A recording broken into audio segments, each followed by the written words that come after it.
Setembro é o mês internacional da doença de Alzheimer. Por isso, nós do canal Mais Saúde fomos em busca de informações e trouxemos diversos depoimentos de especialistas e pessoas que convivem ou conviveram com a doença. Hoje, iniciamos a série Doença de Alzheimer com a história da Ione, que por 18 anos cuidou de sua mãe. A primeira dificuldade foi o desconhecimento da doença. Não sabia nada, nunca havia ouvido falar em Alzheimer. Eu atribuía isso à idade. O primeiro neurologista que eu levei a minha mãe, ele diagnosticou reumatismo e me recomendou que eu a levasse a um reumatologista. Eu fui durante 3 meses e ela só piorando. Aí eu procurei um outro neurologista e aí é que veio o diagnóstico.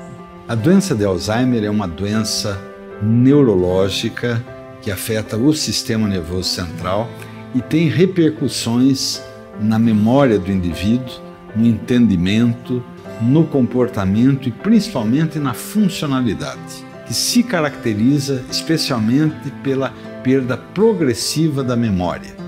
E progressivamente, junto com essa perda de memória, ele vai tendo dificuldade também para explicar as coisas que ele ouviu, as coisas que ele fez, de forma que pode alterar também a sua linguagem, a sua maneira de expressar. E principalmente vai perdendo os detalhes das coisas. Isso a gente chama de memória episódica. Então o ideal seria encaminhar para uma avaliação neuropsicológica, que é feito por um neuropsicólogo ou uma neuropsicóloga que entra em detalhes sobre toda a cognição do indivíduo, da memória, da atenção, do raciocínio e de todas as capacidades de execução, de entendimento, de planejamento, de organização e de julgamento. Foi muito difícil eu conviver com aquelas alterações de comportamento e eu já estava vivenciando perdas. De repente, a sua mãe não te conhece mais, não sabe que você é a filha dela. Então isso foi muito difícil. Deixar de ser filha para ser mãe da minha mãe também foi muito difícil.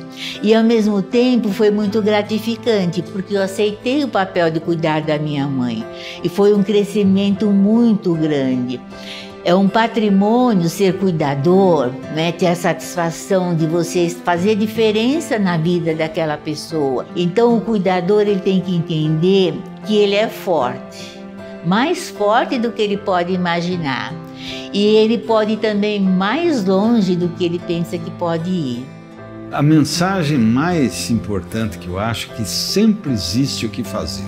Seja um diagnóstico na fase leve, na fase moderada, ou na fase grave ou avançada.